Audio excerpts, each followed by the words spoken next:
దేవునికి స్తోత్రము, దేవదేవుని కొందముడు. ప్రభు అయినటువంటి యేసుక్రీస్తు నామములో మీ అందరికీ శుభములు తెలియజేస్తున్నాను. ప్రియ సహోదరి సహోదరులారా, ఈ భూమి మీద మనం జీవిస్తున్నంత కాలం కూడా దేవునికి ఇష్టమైన బిడ్డలుగాను, పాపాన్ని విడిచిపెట్టి ఒక మాదిరికరమైన జీవితాన్ని మనం జీవించేవారిగా మనం ఉండాలి. ఎందుకనంటే ఒక గొంగల పురుగు ఏ విధంగా అయితే మనకు కనిపిస్తుందో, గొంగల పురుగుని మనం ఏ విధంగా అయితే అసహించుకుంటామో, అదే గొంగల పురుగు అది ఏ విధంగా అయితే తన రూపాన్ని మార్చుకుని, ఏ విధంగా అయితే రూపాంతరము చెంది గొంగల పురుగు దశ నుండి సీతాకోక చిలుకగా అది మారతాదో, తన జీవితమే మారిపోతుంది. తన యొక్క రూపమేంటి సమస్తమును కూడా మారిపోతుంది. దాన్ని చూచినటువంటి ప్రతి ఒక్క మనిషి కూడా, మనం సీతాకోకం చిలుకను చూడగానే లోకానుసారంగా ఎంత ఆహ్లాదాన్ని ఇస్తుంది. చిన్నపిల్లలైతే ఎంత దగ్గరికి వెళ్ళిపోతారు అంటే, ఆ విధంగా తన జీవితాన్ని మార్చుకుందంటే, ఒకానొక సమయంలో తన జీవితాన్ని చూసి అనేక మంది అసహించుకున్నారు. కనబడితే కాలుతో తొక్కేయాలి, లేకపోతే దూరంగా కాల్చివేయాలి అన్న విధంగా జీవించింది. కానీ తన యొక్క భయంకరమైన జీవితాన్ని, లేకపోతే చూడటానికి అంత భయంకరంగా ఉన్న ఎక్కడికో వెళ్ళిపోయి తను కొంతకాలము జీవిస్తుంది. దూరంగా వెళ్ళిపోయి మనుషులు అసహించుకొని చేదరించుకున్నా సరే, కానీ ఒకానొక సమయానికి వచ్చేటప్పటికి రూపాంతరం చెందుతుందండి. ప్రియ సహోదరి సహోదరులారా, దేవుని యొక్క వాక్యం సెలవుస్తుంది, మనము కూడా పాపాన్ని విడిచిపెట్టి ఇదిగో రూపాంతరం చెందినట్లయితే, సీతాకోక చిలుక కింద మనం మారినట్లయితే, ఎప్పుడు మారతామంటే దేవుని యొక్క వాక్యాన్ని మనం విని దాన్ని అనుసరించి ప్రవర్తించినట్లయితే దేవుడు మన జీవితాల్ని కడతాడు, మన బ్రతుకులు మారుస్తాడు, మన పరిస్థితుల్ని, మన స్థితిగతుల్ని ఆయన మార్చగలుగుతాడు. ఇదిగో మనము దేని కొరకైతే నిరీక్షణ కలిగి ఉన్నామో ఆ పరలోక భాగ్యము కొరకు దానిని నువ్వు పొందుకుంటావు. ఎంత గొప్ప భాగ్యం అండి. ధనవంతుడు ఈ లోకంలో ఉన్నంత వరకు కూడా తన యొక్క ధనముతోటి ఎంతో వైభవంగా జీవించాడు. ధనవంతుడు ఏమైనా పాపం చేశాడా? వ్యభిచారం చేశాడా? దొంగతనం చేశాడా? నరహత్య చేశాడా? లేకపోతే తన తల్లిదండ్రుల్ని సన్మానించలేదా? లేకపోతే పొరుగువాడిది ఏదైనా ఆశించాడా? ఏది కూడా చేయలేదే. మరి ఎందుకు ధనవంతుడు నరకానికి పోయాడు? కేవలం ఇదిగో తనేవి కూడా పదాజ్ఞలు ఇది చేయలేదు, కానీ తను ఏ పాపం చేయలేదు, కానీ తన సహోదరుని ప్రేమించలేదు, కనికరపడలేదు.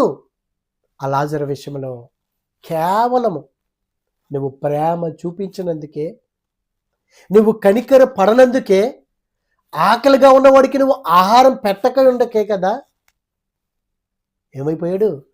నరకానికి పోయాడండి. నరకానికి పోయాడు. ప్రియ సోదరి సోదరులారా, మనము కూడా మన హృదయాల్ని, మన జీవితాల్ని పాపపు జీవితం నుంచి పవిత్రమైన జీవితంగా మారి, గొంగల పురుగు దశ నుంచి సీతాకోక చిలుకగా మనము రూపాంతరము చెందినట్లయితే మన జీవితాలు ఎంత నూతనంగా కొత్తగా ఉంటాయి.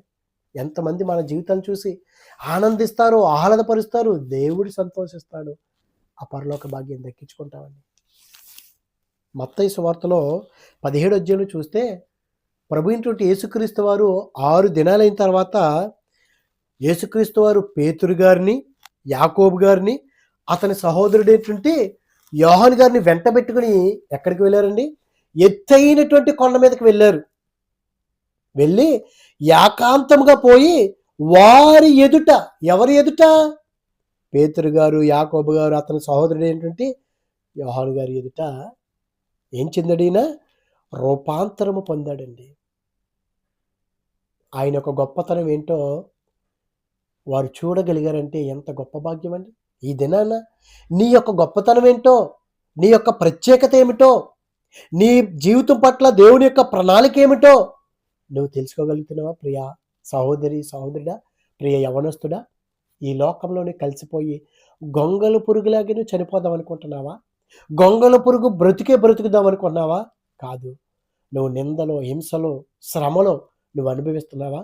ఇదిగో ఒకానొక దినం వస్తుంది. ఆ దినమే ఇదిగో గొంగళి పురుగు దశ నుంచి సీతాకోకచిలుకగా నువ్వెప్పుడైతే రూపాంతరం చెందుతావో, ప్రభువారు రూపాంతరం చెంది అంటే ప్రభువారు ఏమైనా పాపం చేశారా? ఆయన రూపాంతరం చెంది గొంగళి పురుగు అని అంటారేమో. అట్లా కాదండి. ప్రభువారు ఎందుకు వారి ఎదుట రూపాంతరం చెంది చూపించుకోవాలి? ఆయనకేమైనా తక్కువండి? మనిషి రూపంగా వచ్చి ఆయనలో అసలు ఏదైనా ఉన్నదనా మనం కనుగొగలమండి పాపము? లేదండి. అసలు ఆ మాట కూడా ఆయన యొద్ద వినపడకూడదు. అంత పవిత్రంగా జీవించాడు.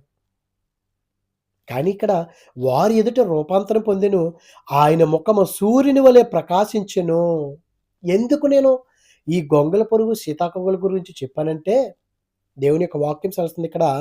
ఆయన ముఖము సూర్యుని వలె ప్రకాశించెను. ఇదిగో ఆయన వస్త్రములు వెలుగు వలె తెల్లని వాయును. ఇదిగో మోషేయు, ఏలీయు వారికి కనబడి ఆయనతో మాట్లాడుచుండిరి. అప్పుడు పేతురు, ప్రభువా, మనం ఇక్కడ ఉండుట మంచిది. నీకిష్టమైతే ఇక్కడ నీకు ఒకటియు, మోషేకొకటియు, ఏలీకొకటియు 3 పర్రసాలు కట్టిదని యేసుతో చెప్పెను. అతడు ఇంకనూ మాట్లాడుచుండగా, ఎవరు? పేతురు గారు. ఇదిగో ప్రకాశమానమైన ఒక మేఘము వారిని కమ్ముకొనెను. ఇదిగో ఈయన నా ప్రియ కుమారుడు, ఈయనందు నేను ఆనందించుచున్నాను, ఈయన మాట వినుడని ఒక శబ్దము మేఘం నుండి పుట్టెను. మనము గనక దేవుని యొక్క మాట గనక వినినట్లయితే గొంగళి పురుగుగా ఉన్నటువంటి మన జీవితాల్ని సీతాకోక జీవితాలుగా మారుస్తాడు. అందుకు నేను కేవలం ఆ ఒక్క ఉద్దేశంతో ఈ వాక్యం తీసుకున్నాను నేను. ప్రభువారు కూడా రూపాంతరము చెంది సూర్యుని వలె ఆయన ప్రకాశిస్తున్నాడంటే దేవుడు ఏం చెప్పాడండి? ఇదిగో నేను వెలుగై ఉన్నట్టు మీరు కూడా లోకానికి వెలుగై ఉన్నారు. ఎవరైనా ఈ లోకంలో చెప్పగలరండి? ఏ నాయకుడైనా, ఏ ధనవంతుడైనా ఎవరైనా ఈ మాటలు చెప్పగలరా? ఏదైనా అవసరత తీరిపోతే గనక పలానా వ్యక్తి అంటారు కానీ, వీడు నా వాడే, నా స్థాయికి చెందినటువంటి వాడు అంటారా? ఒక కింద స్థాయి ఉన్నటువంటి వ్యక్తిని. కానీ దేవాతి దేవుడు, ఇదిగో నేను వెలిగి ఉన్నట్టు మీరు కూడా లోకానికి వెలిగి ఉన్నారు, మీరు నా బిడ్డలు అంటే ఆయన ముఖము సూర్యుని వలె ప్రకాశించెను, ఆయన వస్త్రములు వెలుగు వలె తెల్లవాయును అని ఎప్పుడైతే దీన్ని వీరు చూస్తున్నారో, పేతురు గారు, ప్రభువా, ఇదిగో నీకొకటి, ఏలీకొకటి, మోషేకొకటి, నేను ఇక్కడ పర్ణశాల కడతానయ్యా అని ఇంకా మాట్లాడుచుండగానే ఇదిగో దేవుని యొక్క వాక్యం ప్రత్యక్షమైంది. అతడు ఇంకనూ మాట్లాడుచుండగానే ఇదిగో ప్రకాశమానమైన ఒక మేఘము వారిని కమ్ముకొనెను. ఇదిగో ఈయన నా ప్రియ కుమారుడు. ప్రియ సోదరి, సోదరా, గొంగళి పురుగు దశ నుండి సీతాకోక దశకు నువ్వు చేరాలంటే ఇదిగో యోబు నా కుమారుడు, నా సేవకుడు మనం అనిపించుకుంటున్నామా? ఎందుకు ఇంకా గొంగళి పురుగు బ్రతుకుతున్నాం మనం? ఎందుకు మనల్ని ఒకరు చేదరించుకుంటున్నారో? రూపాంతరము చెందాలి. పాపము నుండి పవిత్రతకు మనం మారాలి. మన ఆలోచనలు మారాలి. నా ప్రియమైన కుమారుడు, నేను ఈయనందు నేను ఆనందించుచున్నాను. మన తల్లిదండ్రులు, ఈ లోకానుసారమైనటువంటి తల్లిదండ్రులు మనల్ని బట్టి ఆనందిస్తున్నారా? ప్రియ యవనస్తురాలా? లేకపోతే నీ భర్త భార్యని బట్టి ఆనందిస్తున్నాడా? భార్య భర్తను బట్టి ఆనందిస్తుందా? తల్లిదండ్రులు బిడ్డలను బట్టి ఆనందిస్తున్నారా? బిడ్డలో బట్టి తల్లిదండ్రులు నా బిడ్డలో, నా ప్రియమైన బిడ్డలో అని ఆనందం కలుగుతున్నారా? లేదండి. ధనం కోసం చంపేస్తున్నారు. భార్య భర్తలు అయితే ఏ విధంగా తయారైపోయారండి? వివాహ వ్యవస్థనే పాడు చేశారు. భయంకరమైన జీవితాలు జీవిస్తున్నారు. నా ప్రియ కుమారుడు, నేను ఈయనందు ఆనందించున్నానని తండ్రి చెప్తున్నాడంటే, ఈ దినాన్న మన గురించి మన తల్లిదండ్రులు చెప్పగలుగుతున్నారా? ప్రభు అయినటువంటి యేసుక్రీస్తు వారు మన పక్షా నుండి, నా ప్రియ కుమారుడు, నా ప్రియ కుమార్తె, నేను ఈమెను బట్టి ఆనందిస్తున్నాను. ఈమె ఏ విధంగా అయితే జీవిస్తుందో, ఏవైతే మాట్లాడుతుందో ఆ విధంగానే ప్రవర్తిస్తుంది. నేను వాక్యం చెప్పడం కాదండి. ఎవడైనా వాక్యం చెప్పగలడు. మన ఆలోచనలు, మన మాట తీరు, మన ప్రవర్తన దేవునికి తగిన విధంగా మనం నడుచుకుంటున్నామా? చెప్పేది ఒకటి, చేసేది ఒకటి చేసినట్లయితే, అయ్యో! నా కుమారుడు ఈ వాక్యం చెప్తున్నాడే, వాక్యం మీద నిలబడట్లేదని ఆయన బాధపడతాడు కదండీ. మనం అడగాలండి, ప్రభువా నీవు నా యందు నువ్వు ఆనందించాలయ్యా. నేను రూపాంతరం చెందాలయ్యా. దేవుని యొక్క వాక్యం సెలవిస్తుంది, ఇదిగో ఈయన నా ప్రియకుమారుడు, ఈయన నా ప్రియకుమారుడు, ఈయన యందు నేను ఆనందించున్నాను. ఈయన మాట వినుడని ఒక శబ్దము ఆ మేఘంలో నుండి పుట్టాను. ఈయన మాట వినండి మీరు అని ఎవరంటున్నారు? తండ్రి.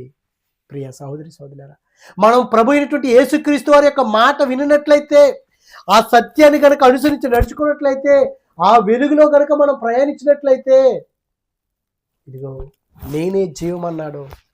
ఆయనిచ్చే నీళ్లు కనుక మనం తాగినట్లయితే మనం ఇప్పుడు కూడా తప్పికొనమండి. మనం ఆయన మాట వినాలి.